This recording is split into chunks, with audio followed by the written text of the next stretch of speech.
आज हम लोग पढ़ेंगे वर्ग के बारे में।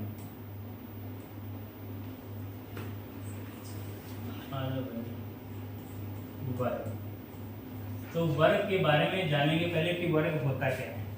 कि किसी संख्या को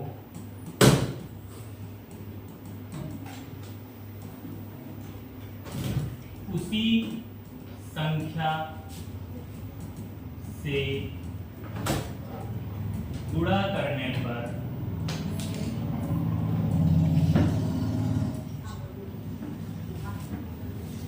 प्राप्त गुणनफल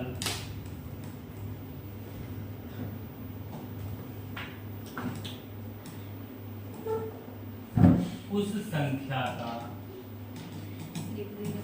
संख्या का क्या कहलाता है? वर्ग।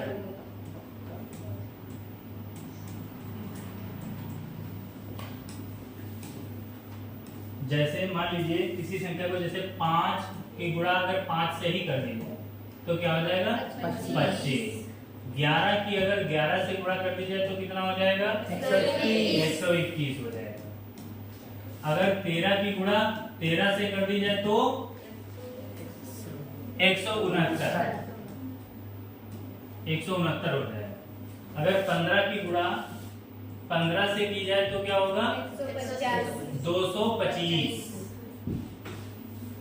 आप लोगों को वर्ग जो है 1 से कम 30 तक वर्ग याद रखने होंगे। अब वर्ग जो है आगे बढ़ते हैं हम लोग कि इसमें और क्या हो सकता है। तो वर्ग आज हम समझे कि किसी संख्या को उसी संख्या से गुणा करने पर क्या प्राप्त होता है? प्राप्त गुणनफल वर्ग कहलाएगा। ठीक है, अब आगे पढ़ेंगे इसके वर्ग से संबंधित अन्य जानकारी। जैसे ये दिया है कि किसी पूर्ण वर्ग संख्या के अंत में शून्यों की संख्या कभी भी विषम नहीं होती है। मतलब कि विषम जैसे 1, 3, 5, 7 इन अंकों की यानी इन संख्याओं में जीरो नहीं होंगे। जैसे 4 है, इसके लास्ट में 3 जीरो नहीं हो सकते, 4 जीरो हो जाएंगे और 2 ही जीरो रह सकते हैं। 400 हो सकता है या 40,000 कर सकते हैं। ठीक है, या जैसे 25 है तो इसके अंत में 2 जीरो 2500 हो सकता है, लेकिन विषम 3 अंक विषम संख्या में नहीं होगा। जिन संख्याओं के इकाई स्थान पर 2, 3, 7 या 8 आए वे पूर्ण वर्ग संख्याएं नहीं हो सकती। पूर्ण वर्ग संख्याएं पहचानने के लिए भी आती है, लिख दिया जाएगा कि पूर्ण वर्ग संख्या है। जैसे हमने लिख दिया कि 64 क्या पूर्ण वर्ग संख्या है? क्यों है?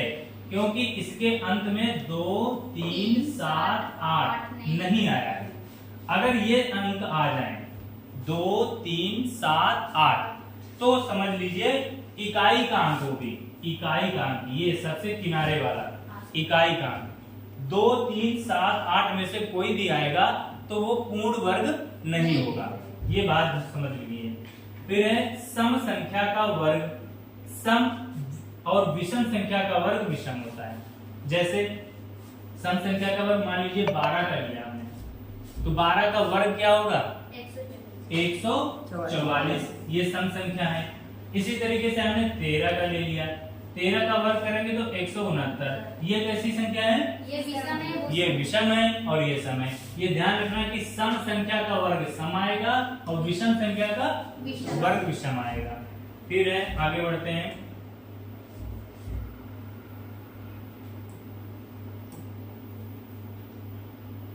एक को छोड़कर किसी संख्या का वर्ग 3 का गुणज होता है।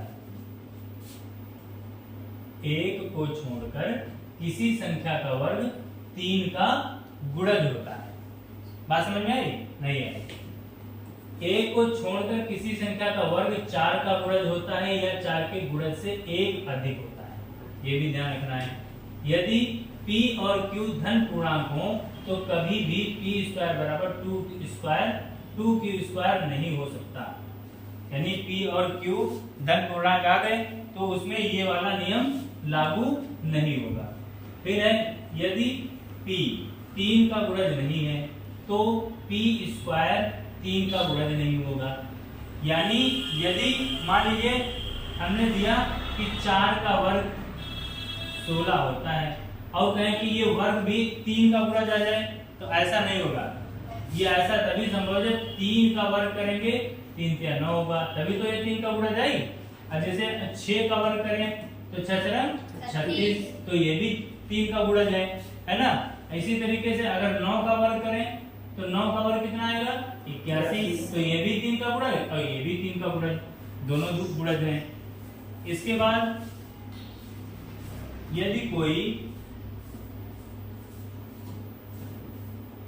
यदि n कोई धन पूर्णांक हो तो n+1 का वर्ग माइनस n स्क्वायर बराबर n+n1 और n+1 माइनस n, और बराबर 2n+1 ये हो जाएगा। यानी एक सूत्र यहाँ पर देखो तुमने पढ़ा होगा कि a square minus b square बराबर a प्लस बी और a माइनस बी, ये पढ़ा होगा। तो इसको याद रखिएगा यहाँ पर। फिर अगला है 2 अंकों की संख्याएं जिनके इकाई के स्थान पर 5 हो का वर्ग निम्न प्रकार करते हैं। जैसे 2 अंकों के इकाई के स्थान, जैसे हमने उस दिन बताया था कि जैसे 75 का वर्ग निकालना है तो 75 का वर्ग कोई याद नहीं रखेगा, तो इसको कैसे करेंगे, पहले 5 का वर्ग लिख लेंगे 25 और इसको अगली संख्या से मतलब 8 से इसको गुणा कर लेंगे तो कितना हो जाएगा 8 सती 56 यानी 5625 इसका वर्ग हो जाएगा। हाँ, इसी तरीके से 65 का वर्ग निकालना है तो 65 का वर्ग कैसे निकालेंगे, 5 का वर्ग करेंगे 25 और 6 के अगली संख्या से 7 से इसको मल्टीप्लाई कर लेंगे, 7 छंग 42 25 हो जाएगा। जैसे इन्होंने यहाँ पर देखो दूसरे तरीके से बताया 35 का वर्ग अगर निकालना है तो क्या करेंगे भाई, तो 5 का वर्ग लिख लेंगे यहाँ पर 25 और 4 इसको अगली संख्या से गुणा 4 किया 12, ये 12 हो जाएगा। बात समझ में आई? चलिए अब अगले पॉइंट पर चलते हैं। यदि m n p सभी धन पूर्णांक हों तो p स्क्वायर बराबर m square plus n square, तो m n p पाइथागोरियन त्रिक कहलाता है। और 2m m square minus 1 m square plus 1 हमेशा पाइथागोरियन त्रिक है। यानी जो ये m दिया होगा वो 2m और m स्क्वायर माइनस 1 और m स्क्वायर प्लस 1, ये सूत्र हैं, इनको याद रखना होगा। आप लोग इनको नोट करते रहिएगा। फिर आगे बढ़ेंगे, ये पाइथागोरन त्रिक निकालने की वो है सूत्र है।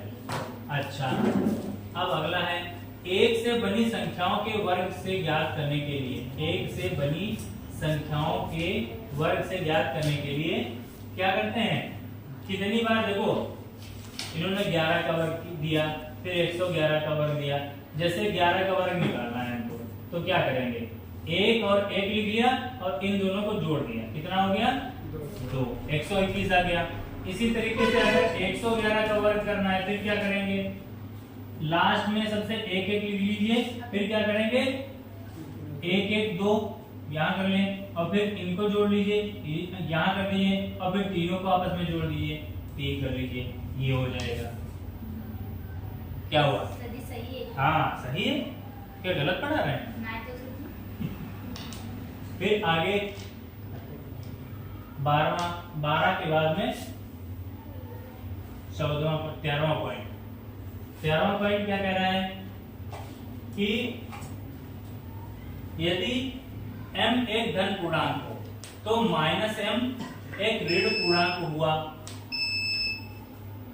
और माइनस m का वर्ग करेंगे तो माइनस m गुणे माइनस m बराबर m स्क्वायर।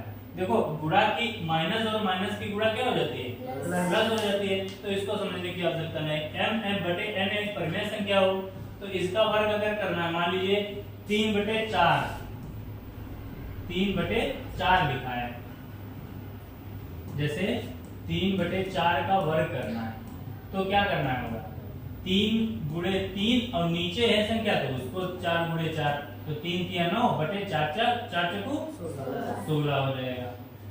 तो ये हो जाएगा। ये नहीं कि अंश में केवल वर्ग कर दिया, हर में नहीं किया, या हर में वर्ग कर लिया अंश में नहीं किया, नहीं, दोनों में गुणा करी जाएगी, दोनों का वर्ग किया जाएगा। आगे, यदि किसी संख्या का n का वर्गमूल x होगा, यदि n बराबर x गुणे x है। अब देखो वर्गमूल के लिए आ गया इसमें, अभी वर्गमूल के बारे में आगे पढ़ेंगे। वर्गमूल कैसे निकालते हैं? देखो वर्गमूल निकालने के लिए दो विधियां हैं, भाग विधि और गुणनखंड विधि। तो भाग विधि में क्या करते हैं, जैसे मान लीजिए 16 का वर्ग निकालना है, 16 का वर्गमूल, तो ये है इस जैसे ये जोड़ा बना लेते हैं, तो 4 चकू 16, तो ये हो गया, यानी यहाँ पर ये क्या आ गया, ये आ गया 4 वर्गमूल इसका। अब गुणनखंड विधि से कैसे निकालेंगे?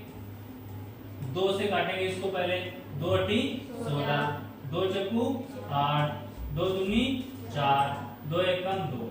अब इनके आपस में जोड़े बना लेंगे, इसमें से 1 2 और इसमें से 1 बार 2, तो 2 गुणे 2 4 आ जाएगा।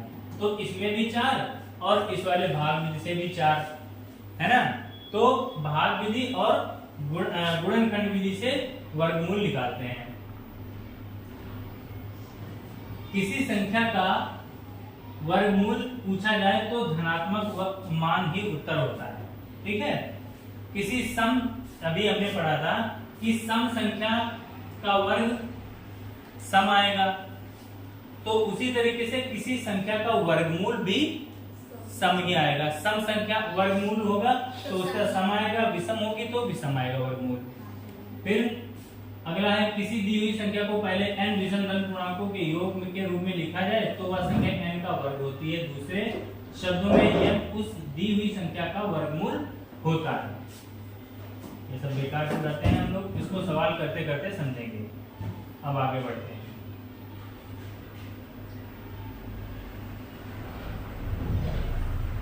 ये देखो बता ही चुके हैं कि वर्गमूल ज्ञात करने की दो विधियां हैं, ठीक है, एक गुणनखंड विधि और एक भाग विधि। तो ये अभी हम लोग पढ़ चुके हैं। देखो ये क्या है, ये कैसी संख्या है, यदि आदि √2, इसको √2 पढ़ते हैं, √3, √5, ये आदि कैसी संख्या है, अपरिमेय संख्या है। परिमेय संख्या है, अपरिमेय संख्या है, ठीक है। अब आगे बढ़ते हैं।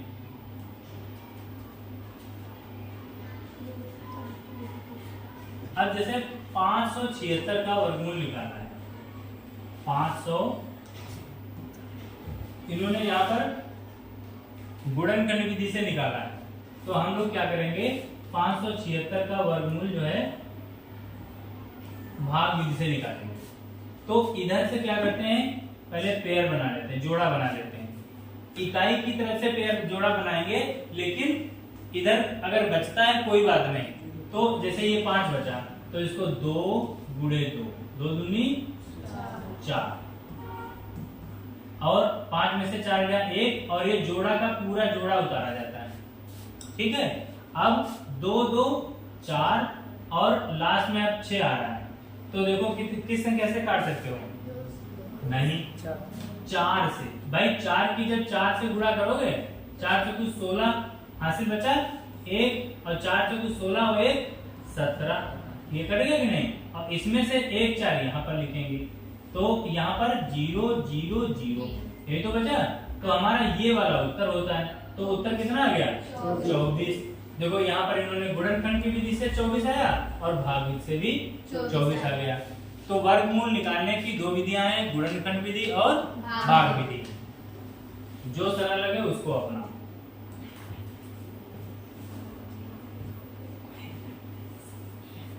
जैसे इन्होंने ये देखो निकाला,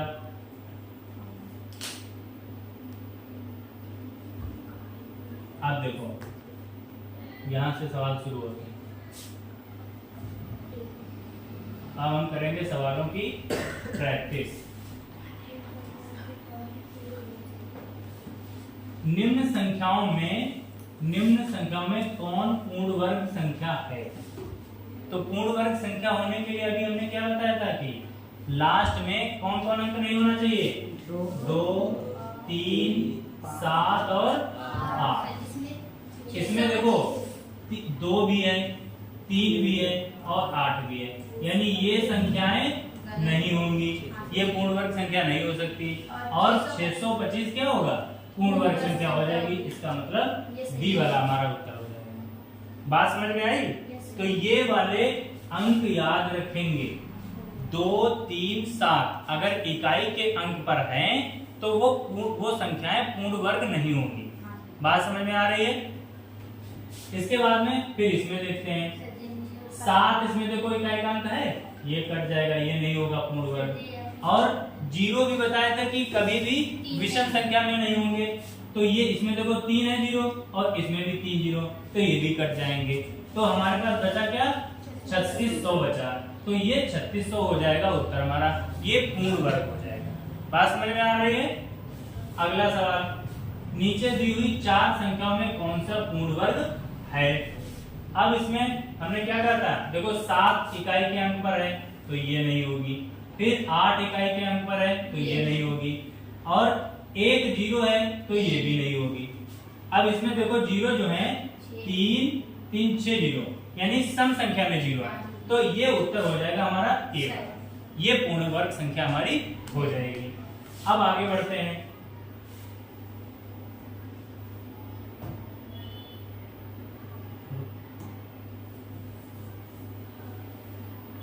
सवाल नंबर 4। सवाल नंबर 4 कह रहा है कि इसमें से कौन सी पूर्ण वर्ग संख्या नहीं है। अभी तक कह रहे थे कि पूर्ण वर्ग संख्या है, वो वाली ढूंढो। अब कह रहा है कि पूर्ण वर्ग संख्या नहीं है, तो ये भी देखो ये डबल 0 में है, ये तो है पूर्ण संख्या। इसमें 4 0 है, ये भी पूर्ण संख्या है, इसमें 4 0, ये भी पूर्ण संख्या, इसमें 3 0, तो ये पूर्ण संख्या नहीं है और यही हमारा उत्तर होगा, तो ये वाला उत्तर हो जाएगा। बात समझ में आई?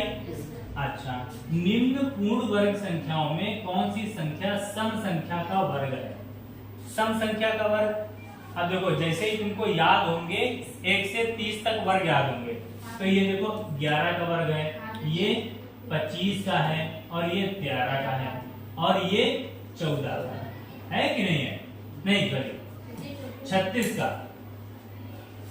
का है ना।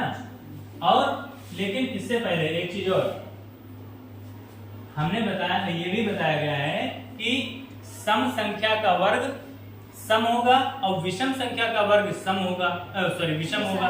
तो इसमें देखो सभी वर्ग जो हैं विषम है, लेकिन ये वाली संख्या सम है, तो ये सम संख्या का वर्ग है, यही तो है, तो यही हमारा उत्तर हो जाएगा। बस सिंपल सा नियम लगा के, निम्न पूर्ण वर्ग संख्याओं में कौन सी संख्या विषम संख्या का वर्ग है? 169 है, 13 कहाँ है इसमें? 169। ठीक है, बात समझ में आ रही है? अब आगे चलते हैं, ये नया प्रकार का सवाल मिला आपको।